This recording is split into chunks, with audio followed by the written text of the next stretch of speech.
Agron Llakaj me lot në sy, doja të vdisja pas ikjes së saj.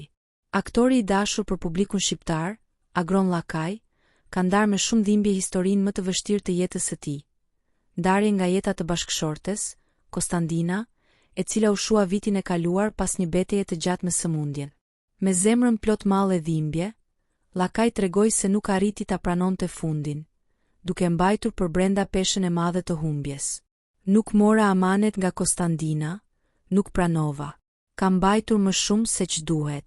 Nuk mund të pranoja idenë e fundit, të ikjes së saj, u shpreh ai.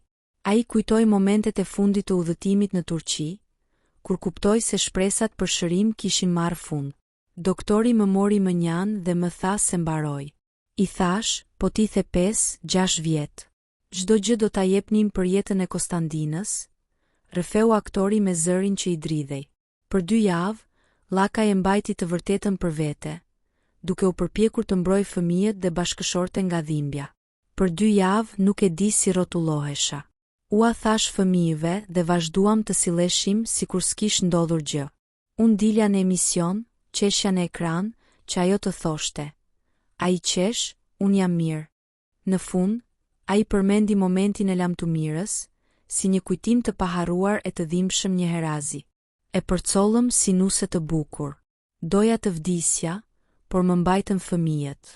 Ky rrëfim i ndjer i Agron Llakajt ka prekur zemrat e publikut, duke kujtuar se pas çdo buzëqeshje të tij në skenë, shihet një shpirt që ka përjetuar një dashuri dhe një humbje të pamatë.